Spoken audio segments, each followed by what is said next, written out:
नमस्कार दोस्तों, आप सभी का स्वागत है हमारे YouTube चैनल पे। मैं क्लास 6 की NCERT का दूसरा भाग महत्वपूर्ण क्वेश्चन एंड आंसर लेके आया हूँ। जैसा कि पहला भाग मैंने अपलोड कर दिया है, दूसरा भाग।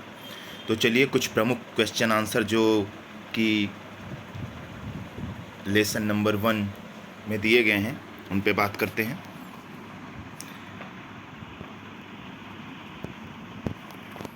पहला क्वेश्चन, चंद्रमा क्या है? ये आपके क्लास 6 की NCERT के चैप्टर नंबर 1 से ही क्वेश्चन लिए गए हैं। जो जो इम्पोर्टेंट क्वेश्चन है उन्हें मैं उठाता हूँ वहाँ से और आपके सामने रखता हूँ। अगर आप मेरी पूरी सीरीज देख लेंगे तो आपकी क्लास 6 की NCERT क्लियर हो जाएगी। चंद्रमा क्या है? चंद्रमा एक उपग्रह है और चंद्रमा पृथ्वी का सहचर है। क्वेश्चन नंबर 2, सौर मंडल में कुल कितने ग्रह होते हैं? जैसा कि आपको पता है सौर मंडल में पहले 9 ग्रह थे, लेकिन अब 8 हो गए हैं। सौर मंडल में कुल 8 ग्रह हैं। क्वेश्चन नंबर 3, सौर मंडल किसे कहते हैं? ये बहुत ही अच्छा क्वेश्चन है। सौर मंडल किसे कहते हैं?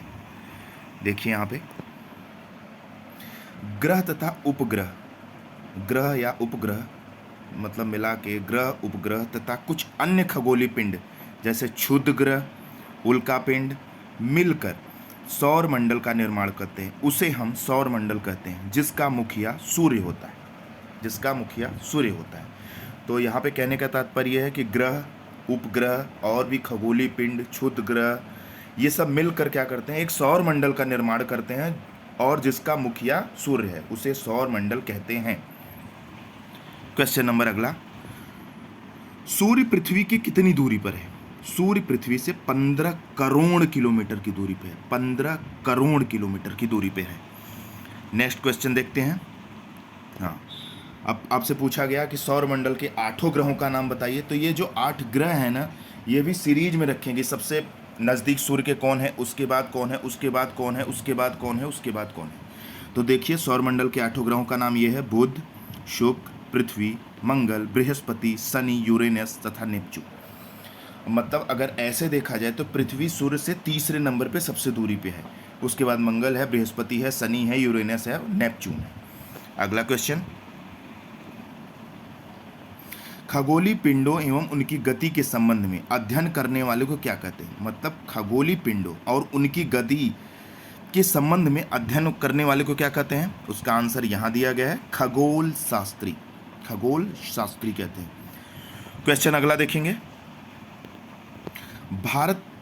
प्राचीन भारत के सबसे प्रसिद्ध खगोल शास्त्री कौन थे?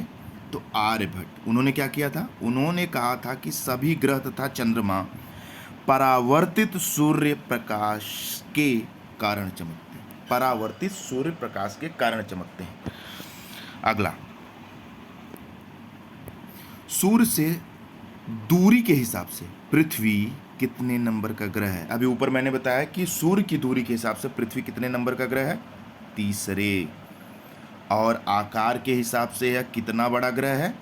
तो ये जितने ग्रह हैं उनमें सबसे मतलब जितना सबसे बड़ा आकार होता है उससे छोटा, उससे छोटा। तो पृथ्वी का आकार कौन सा है?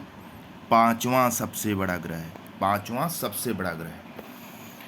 और देखिए नीला ग्रह किसे कहा जाता है? तो नीला ग्रह पृथ्वी को कहा जाता है। इसलिए कहा जाता है कि जब आप अंतरिक्ष से देखेंगे तो पृथ्वी का 71% मतलब 2/3 भाग सागरों से ढका हुआ है। 2/3 भाग सागरों से ढका हुआ है, इसलिए पृथ्वी वहाँ से हम नीला दिखाई पड़ती है। तो इसीलिए पृथ्वी को हम क्या कहते हैं? नीला ग्रह कहते हैं। क्या आपको पता है कि जब पृथ्वी का निर्माण हुआ था तो उस समय सिर्फ एक ही सागर था। सिर्फ एक ही सागर था और एक ही द्वीप थे। उसमें बाद में धीरे धीरे धीरे धीरे विखंडन हुआ और हमारे द्वीप बन गए, सागर बन गए।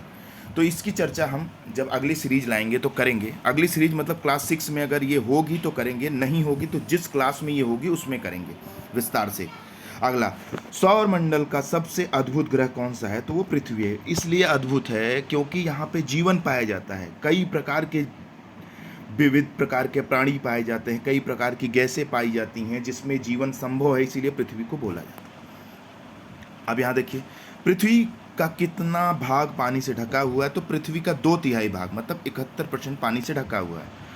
अब यहाँ देखिए प्रकाश की गति कितने किलोमीटर प्रति सेकंड है? ऐसे तो है फिजिक्स का क्वेश्चन, लेकिन यहाँ पे इसलिए बता रहा हूँ क्योंकि ये एनसीईआरटी में दी गई है। तो प्रकाश की गति 3 लाख किलोमीटर प्रति सेकंड है। सोच भी नहीं सकते आप, इतनी तेज है 3 लाख किलो प्रति सेकंड। अगर आप इसका मल्टीप्लाई करेंगे तो आपको पता चल जाएगा कि प्रकाश, सूर्य का प्रकाश पृथ्वी में आने में कितना समय लग सकता है, पृथ्वी पर आने में। ये देखिए मैंने नीचे लिख भी दिया है कि सूर्य का प्रकाश या सूर्य के प्रकाश को पृथ्वी तक पहुंचने में कितना समय लगता है? 8 मिनट। अगर आप इसका मल्टीप्लाई करेंगे, 1 सेकेंड बराबर 3 लाख किलोमीटर प्रति सेकेंड। 1 सेकेंड में 3 लाख किलोमीटर अगर उसका हिसाब चलता है तो 15 करोड़ किलोमीटर की दूरी पे है पृथ्वी और सूर्य की दूरी 15 करोड़ किलोमीटर की दूरी पे है। तो आप समझ सकते हैं कि उस पहुंचने तक 8 मिनट लगते हैं, 8 मिनट लगते हैं।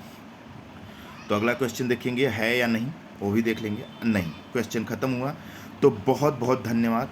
अगर आपको ऐसे प्रमुख questions UP PCS, UPSC, CTET, UP TET, जितने भी एग्ज़ाम्स हैं, अगर उन सब के महत्वपूर्ण क्वेश्चन आंसर अगर आप ऐसे ही पाना चाहते हैं तो हमारे चैनल को लाइक, सब्सक्राइब और शेयर करिए।